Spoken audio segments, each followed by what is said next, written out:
사무엘상 맨 끝장에 와 있습니다.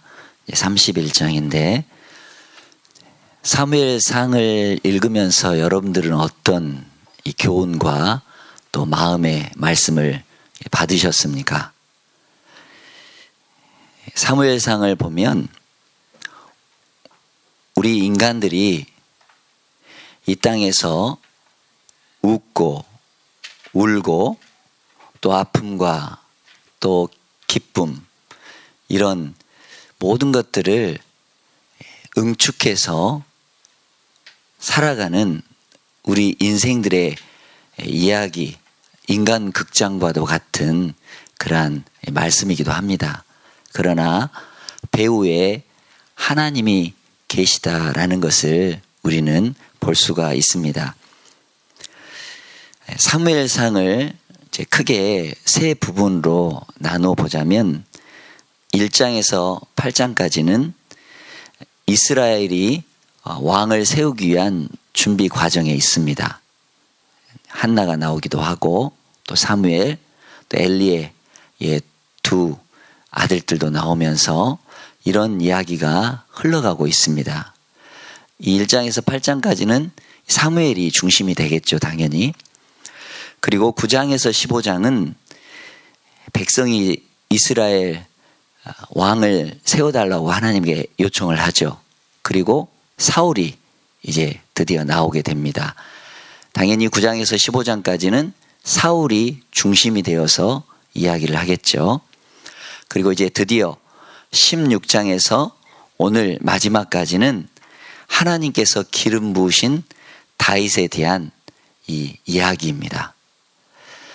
사무엘을 전체적으로 이렇게 크게 이런 말씀으로 세 부분으로 우리가 기억해 보자면 저자가 쓴 의도가 분명히 있고 여기에는 역사관이 담겨져 있습니다. 당연히 하나님께서 역사를 주관하시고 또 이끄시는 그러한 모습을 우리는 볼 수가 있습니다. 보면 사무엘상을 이렇게 크게 또 두 개로 나눠 보자면 1장에서 15장까지는 이제 사무엘과 사울에 대한 이야기지만 이 16장에서는 이제 완전히 터닝 포인트가 있습니다. 그러죠. 거기에 다윗이 등장하게 되니까. 그리고 나머지 17장에서 31장, 15장 또한 이 부분이 사울과 다윗의 어떤 극명하게 사울은 점점 내리막길로 가고 다윗은 점점 오르막길로 가는 그러한 모습을 볼 수 있습니다. 그러니까 이 사무엘상을 딱 보면 이 중간에 16장 한가운데 다윗이 등장하게끔 이 말씀을 배열하고 있다라는 것을 우리는 볼 수가 있습니다. 크게. 자, 그러면 오늘 이제 31장 말씀을 보면서 어떤 교훈을 받아야 되는가? 시작도 좋았다면 끝도 좋아야 된다. 그런 생각을 해보게 됩니다. 첫 단추를 잘못 끼우면 마지막 단추를 끼울 구멍이 없지 않습니까? 그렇죠? 자, 성공하는 사람의 특징은 항상 그 마음이 하나님께 있습니다. 그리고 생각은 긍정적이고 가능성에 맞춰져 있습니다. 그리고 시야는 그 눈은 항상 미래와 비전에 고정시켜서 앞일에 급급한 게 아니라 저 멀리 내다보시고 계시는 그 하나님에게 맞춰져 있다라는 겁니다. 무슨 말씀인지 여러분들 마음에 담을 수가 있으시겠죠? 자, 성공 마인드를 가지고 있느냐, 그렇지 않느냐는 근소한 차이 같습니다. 사울을 보고 다윗을 보더라도. 그러나 나중에는 이 차이가 어마어마한 차이가 되어져 간다는 것을 볼 수 있죠. 자, 시작은 좋은데 끝이 안 좋은 사람 하면 성경에는 여러 사람이 또한 떠오르겠지만 대표적으로 사울이 되겠고요. 우리 신약에서는 가룟 유다 같은 그런 예수님의 제자로서 배반한 그 사람이 생각날 것입니다. 사울은 좋은 가문에서 태어나서 젊은 나이에 왕이 되었습니다. 그러나 사울의 삶의 과정은 하나님을 불순종하고 주의 종을 경멸하고 제멋대로 사는, 어떻게 보면 인본주의적, 너무나 인간적인 그런 사람이었다라는 겁니다. 그러면서도 쫓아오는 사람이 없는데 늘 불안한 삶을 살다가 인생을 어떻게 해요? 죽음으로 최후를 맞이하는 것을 볼 수가 있습니다. 또한 그의 가문의 문까지, 너무나 귀한 가문 아닙니까? 왕으로, 초대 왕으로 세워졌는데, 그러나 그 가문까지도 이렇게 닫아버린 안타까운 사람이 바로 사울입니다. 여러분은 어떤 사람으로 평가받고 싶으십니까? 시작도 좋고 끝도 좋은 그런 사람으로 평가받고 싶습니까? 아니면 시작은 좋은데 마지막이 이렇게 아주 정말 안타까운, 너무나 하나님 보시기에 너무나 안타까운 그러한 삶으로 마무리할 것인가? 여러분들, 우리는 순간순간 그 결정을 지혜롭게 해 나가야 한다라는 겁니다. 자, 사울이라는 뜻은 희망이라는 뜻이 있습니다. 그 이름 안에는. 베냐민 지파 기스의 아들로 태어났죠. 또 육신적으로 보면 누구보다 뛰어난 훤칠한 키에 준수한, 그러한 외모적으로는 아주 뛰어난 그러한 사람이었죠. 또한 믿음이 있는 청년이었고 효자였습니다. 그렇죠. 여러분들이 성경을 쭉 보았지만, 그래서 하나님께 사랑을 받아서 초대 왕이 되었고요. 여기까지는 사울은 하나님의 은혜를 입었고 가히 최고의 인재로 보여집니다. 그야말로 금상첨화의 축복을 완벽하게 다 받은 그런 사람이었죠. 그런데 왕이 된 후에 점차 변하게 되죠. 맨 먼저 하나님의 말씀을 순종하지 않지 않습니까? 그러더니 주의 종 사무엘, 정말 귀한 멘토 아닙니까? 그런 이 멘토를 무시하게 되는 거죠. 또 하나님에 대한 믿음을 버렸습니다. 믿음이 없이 살다 보면 이 하나님께서 주신 이 법도와 계명을 어떻게 지킬 수가 있겠습니까? 그럴 수가 없겠죠. 사울이 그랬습니다. 그래서 모든 행함의 기준은 자기 자신이었다라는 겁니다. 나 자신이었다라는 겁니다. 이것이 불행이요 비극이다라는 겁니다. 첫 번째 경고, 두 번째 경고. 그래서 하나님은 사울을 세우신 것을 무척 후회하셨다라는 그런 말씀도 우리가 이 사무엘을 읽어오면서 배웠습니다. 사울은 진정한 회개가 없었습니다. 그때 조금은 뉘우친 것 같았는데, 후회하는 것 같은데 결국은 회개하지 않죠. 후회와 회개는 전혀 다른 거죠. 완전히 터닝 포인트 하는 거죠. 무디 목사님은 회개란 꽃병 속의 주먹과 같다라고 했습니다. 목이 좁은 꽃병 안에 주먹을 움켜쥐면 손을 뺄 수 있습니까? 없습니까? 없죠. 돈, 명예, 지위, 권력, 구습, 옛 생활을 고집하면 이 세상적인 나쁜 것으로부터 빠져나올 수가 없습니다. 세상의 모든 것을 움켜쥔 채 그 주먹을 펴지 않으면 그 어둠캄캄한 꽃병 안에서 빼내올 수가 없습니다. 그렇기 때문에 열린 손, 깨끗한 손, 그것이 바로 회개다라고 이야기를 하고 있습니다. 에베소서 4장 22절 24절에 보면 너희는 유혹의 욕심을 따라 썩어져가는 구습을 따르는 옛사람을 벗어버리고 오직 너희의 심령이 새롭게 되어 하나님의 의를 따라서 진리와 거룩함으로 지으심을 받은 새 사람을 입으라. 그러죠. 새 사람을 입어야 하는 것입니다. 여기서 중요한 단어는 벗다, 입다 라는 단어입니다. 이거는 현재 진행형이에요. 과거 완료형이 아니라 계속해서 우리는 옛사람은 벗고 새사람을 입는 그런 진행형이라는 것입니다. 그래서 우리 하나님의 뜻을 늘 묻고 또 묻고 하나님의 뜻이 어디인가 계속해서 여쭙고, 그리고 혹시 내가 방향이 잘못되었다면 그 방향을 수정하고 그러죠. 여러분들 아무리 첨단 기술의 이 우주선도 궤도를 다 이렇게 정확하게 맞춰 놓습니다. 그런데 이 대기권 밖으로 나가다 보면 이 우주선이 궤도가 조금씩 틀어집니다.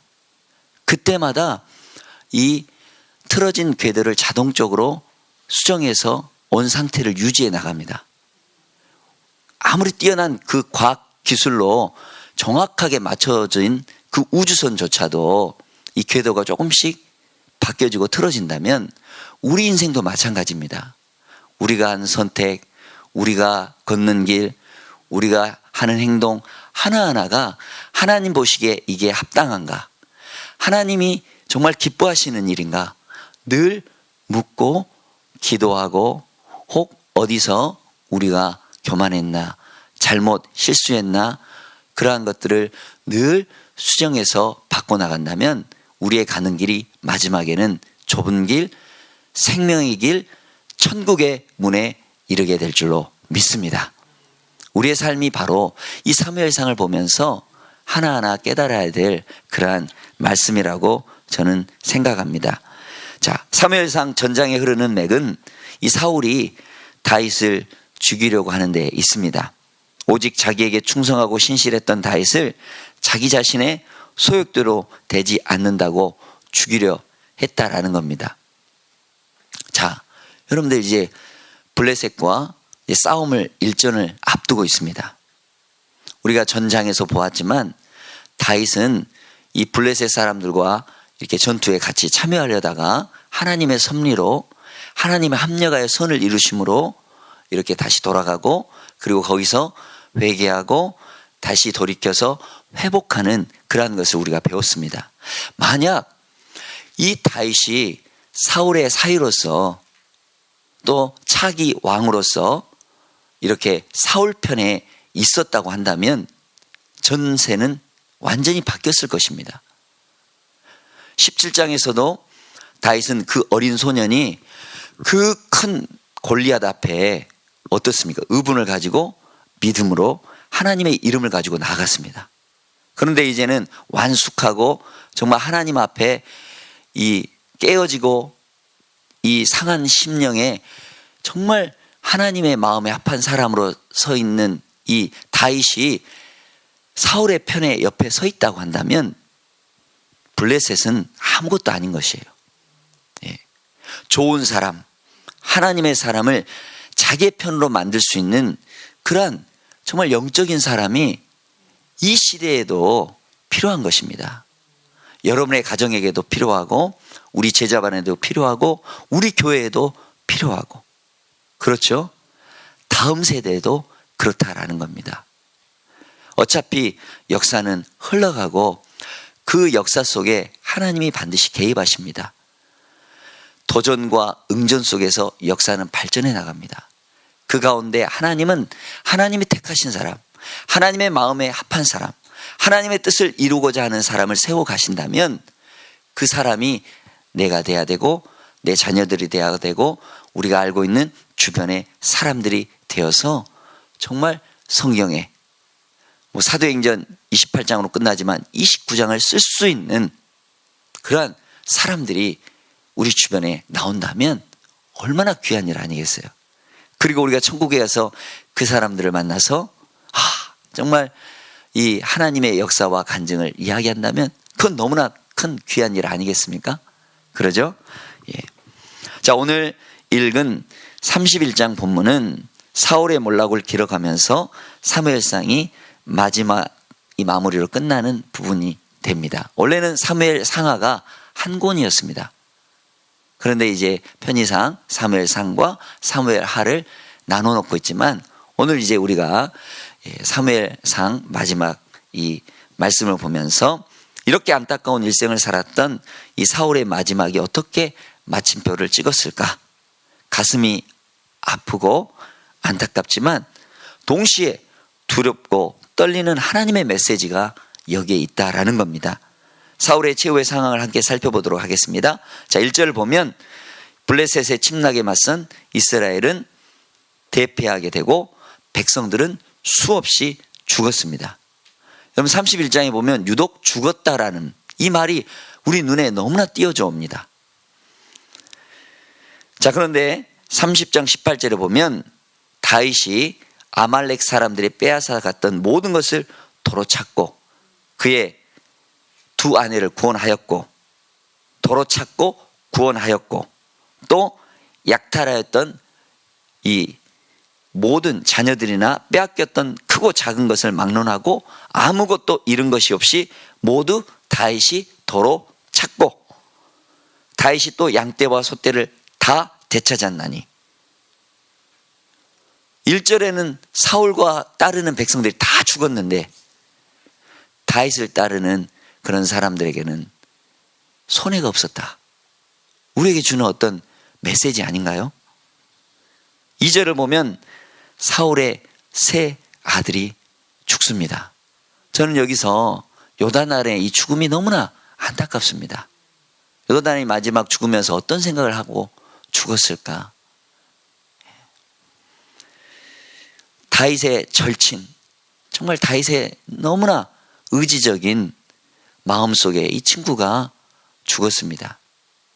사무엘하 1장을 보면 이 다윗이 자기 친구 요나단의 죽은 거에 대한 정말 애도가를 여러분들 보실 수가 있습니다. 여인보다 내가 다윗이 요나단을 사랑했다라는 그런 이 구절이 있습니다. 너무나 안타까운 죽음이죠. 인간으로서 가장 슬프고 비통한 것이 있다면 부모의 눈앞에서 자식의 죽음을 당하는 것을 보는 겁니다. 가슴에 묻는 거죠. 그러죠. 그런데 사울은 그런 일말의 양심이 있었을까라는 그런 생각을 해봅니다. 왜요? 막 다윗을 사랑하는 이 요나단을 막 창으로 던져서 죽이려고 하잖아요. 자기 아들인데. 사울이 블레셋 사람들에게 자식들이 죽임당하는 것을 보아야만 했습니다. 너무나 끔찍한 비극이죠. 3절은 적의 활 쏘는 자에 의해서 사울을 역시 중상을 입습니다.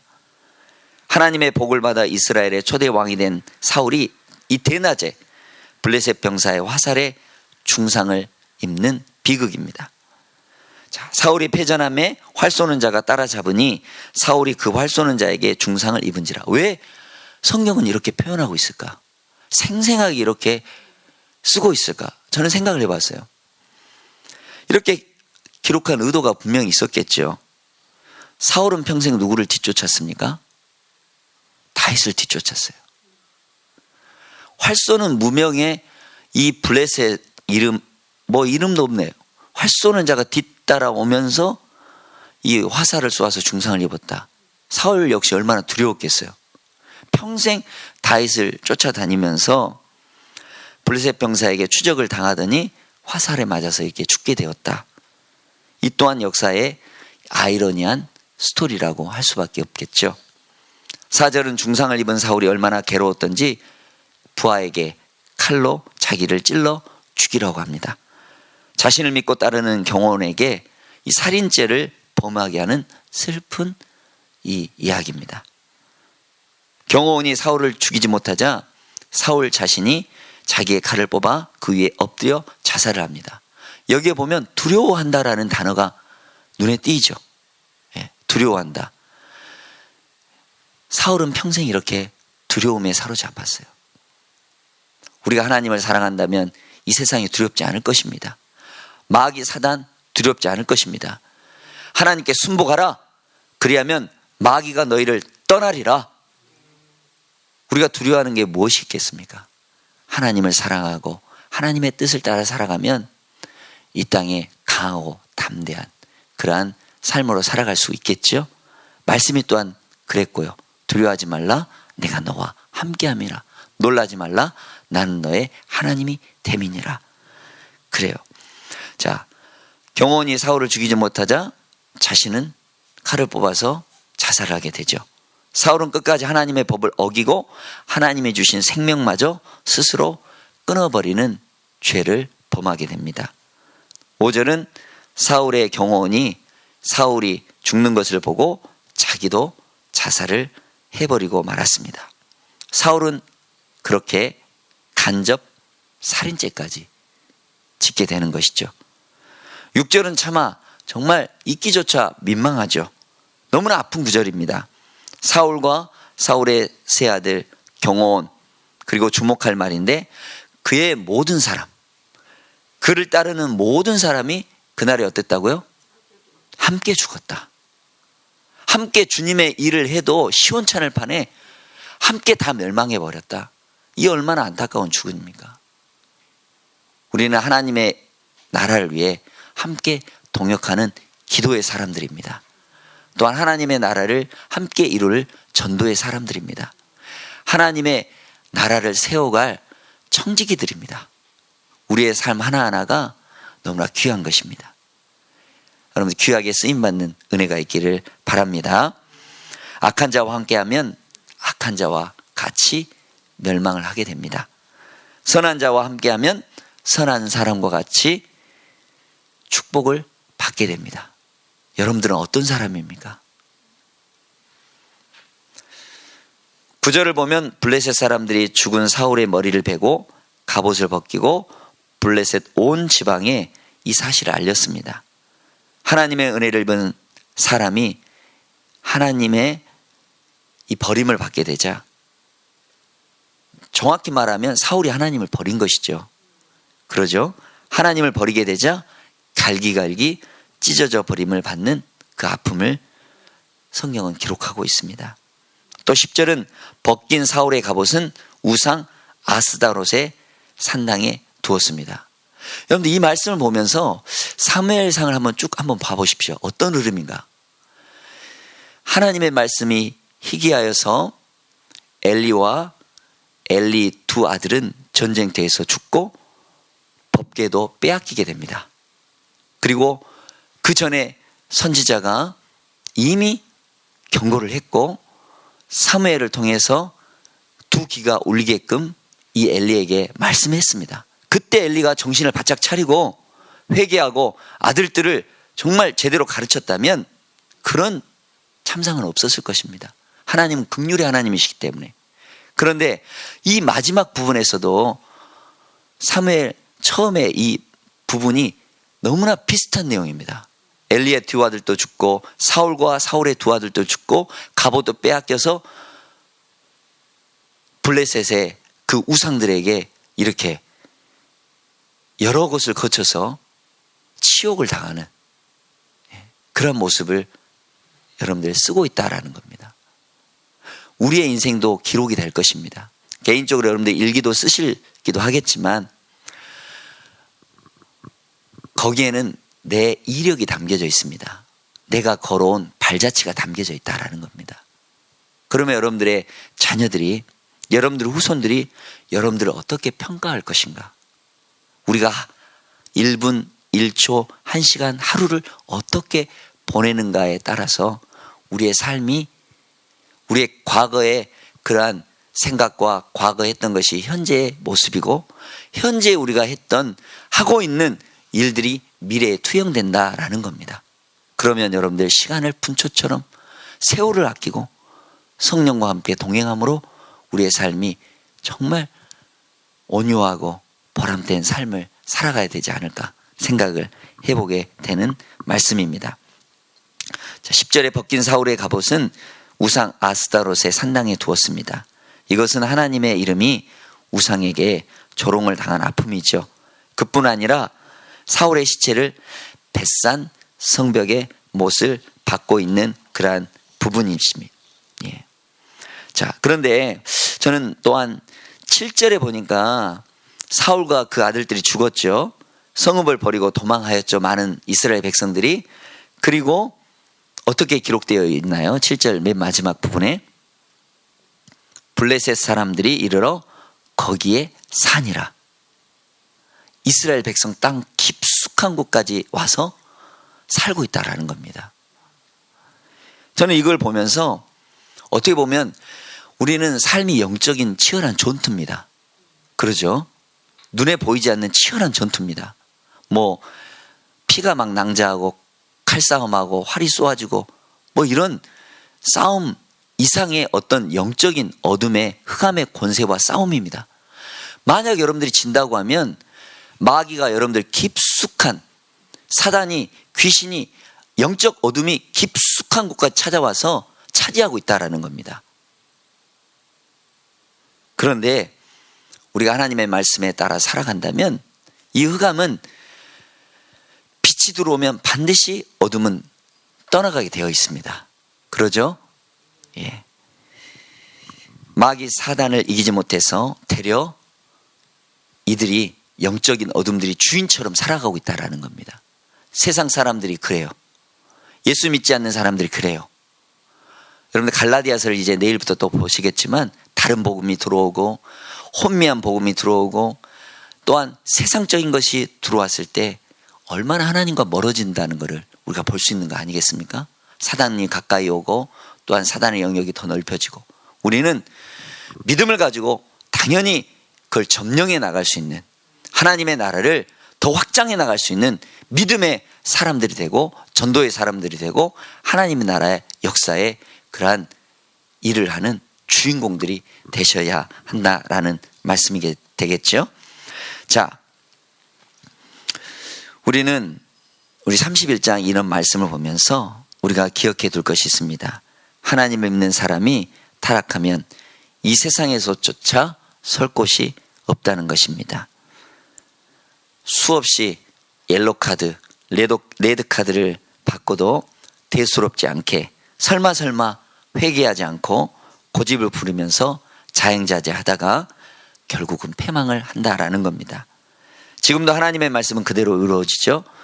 사울 한 사람의 영적 몰락은 그 자신은 물론 가정과 나라까지 망하게 한다라는 겁니다. 자, 하루의 시작과 끝을 좋게 하는 방법이 어떤 걸까요? 저는 새벽에 이렇게 기도하는 거라고 생각합니다. 한 주의 시작과 끝이 좋을 수 있는 방법이 있다면요, 주일을 성수하는 겁니다. 예배 드리는 것이죠. 안식일을 기억하여 거룩히 지키는 겁니다. 그리고 나머지 그 날들을 하나님께 맡기며 사는 겁니다. 한 달의 시작과 끝이 좋을 방법은 뭘까요? 저는 11조라고 생각합니다. 하나님 나를 보살펴 주시고 여기까지 은혜 주셔서 하나님께 귀한 것 드립니다. 또 한 달을 하나님께 맡겨드립니다. 이러한 신앙. 한 해의 시작과 끝이 좋을 방법은 뭘까요? 한 영혼 구원하는 전도회에 있다고 생각합니다. 올 한 해 나는 목표를 가지고 내 주변의 사람, 어떤 사람에게 복음을 전할 것인가? 그 한 영혼을 향한 그 사랑. 지금도 죽어가는 수많은 영혼들이 있는데 그 영혼을 사랑하고 연말이 되어서 그 사람을 내가 구원했다. 하나님이 주신 은혜로 그 사람에게 복음을 전했다. 그런다면 그 1년이 너무나 귀한 거 아니겠습니까? 한평생의 시작과 끝이 좋을 방법은 바로 하나님 향한 사랑과 그 믿음에 있다라고 볼 수가 있겠습니다. 시작도 좋아야 하지만 끝도 좋아야 하는 겁니다. 사무엘상을 처음 열면서 한 여인의 아픔을 통해 그 기도로 얻은 사무엘을 얻는 하나님의 섭리로 시작했습니다. 그리고 사울과 다윗의 극명한 대조를 보면서 하나님의 인도하심을 받고 사는 길이 얼마나 중요한지를 배웠습니다. 오늘 말씀을 통해서 사울이 정말 한 번이라도 제대로 된 회개를 했다면 하나님이 이대로 이 지경까지 가게 하셨을까? 그러면서 사울은 다 없어지잖아요. 제자라도 한 명 남겨놨다면, 정말 남길 것이 하나 있었다면, 자기를 위한 기념비가 아니라 하나님의 나라를 위해 제자 한 사람, 또한 영혼 구원 한 사람, 그런 사람이 남겨져 있었다면 얼마나 좋았을까? 여러분들, 이것을 우리는 교훈으로 받아야 할 할 것입니다. 우리의 하루하루가 분초가 인생을 만들어갑니다. 사랑하는 여러분, 하나님과 동행하시고 하나님께 묻고 하나님의 인도하심을 받으시기를 바랍니다. 나의 갈 길 다 가도록 예수 인도하시니 어려운 일 당한 때도 족한 은혜 주시네. 믿음으로 사는 자는 하늘 위로 받겠네. 무슨 일을 만나든지 만사 형통하리라. 이런 기도의 제목을 삼고 여러분들이 하나님의 은혜를 사모하는 귀한 기도의 제목이 되시기를 축원합니다. 기도하겠습니다.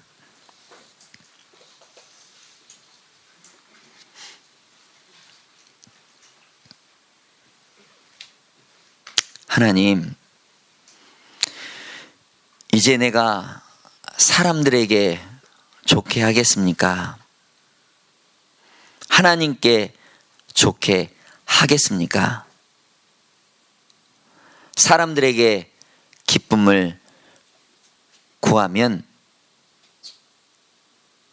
지금까지 사람들의 기쁨을 구하였다면 그리스도의 종이 아니다 말씀하고 있습니다. 스스로 속이지 말라. 하나님을 업신 여기지 않도록 우리가 더 겸손히 겸허히 나아갈 수 있도록 은혜 더하여 주시옵소서. 사람이 무엇으로 심든지 그대로 거둔다 말씀하고 있습니다. 자기의 육체를 위하여 심는 자는 육체로부터 썩어질 것을 거두고 성령을 위하여 심는 자는 성령으로부터 영생을 거둔다 말씀하고 있습니다. 사무엘상 이 말씀을 1월, 2월 중순 넘어까지 우리는 묵상하고 말씀을 되새겼습니다.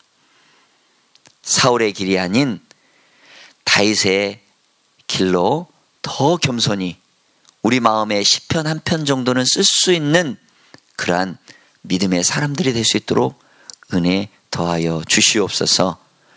그것이 간증거리가 되고 그것이 하나님께서 나를 이끌어 주신 이정표였다라고 고백하는 정말 믿음의 사람이 될 수 있도록 은혜 더하여 주시옵소서. 오늘도 저희들에게 은혜 더하여 주시옵고 또한 그 은혜에 따라서 오늘 하루를 시작하며 오늘 하루를 마무리할 수 있는 믿음의 사람, 성령의 사람이 될 수 있도록 우리를 붙들어 주시옵소서. 또한 눈길로 인해서 하나님 어려움이 없도록 우리 성도들 한 사람 한 사람 붙들어 주시옵고 또 연약한 중에 있는 우리 성도들 가운데 예수님의 치유의 빛이 임하여 주셔서 생명을 살려주시고 거기에서 일으켜 세워주시고 예수님 안에서 희망을, 예수님 안에서 소망을 갖도록 은혜 더하여 주시옵소서. 정성껏 드려진 예물을 하나님 기쁘게 받아주시고 하나님 근심 걱정 주님 앞에 다 내려놓고 주 날개 밑에 주의 안전한 보호에 거하는 저희들 될 수 있도록 주님 은혜 더하여 주시옵소서. 귀한 은혜 감사드리며 예수 그리스도 이름으로 기도드립니다. 아멘.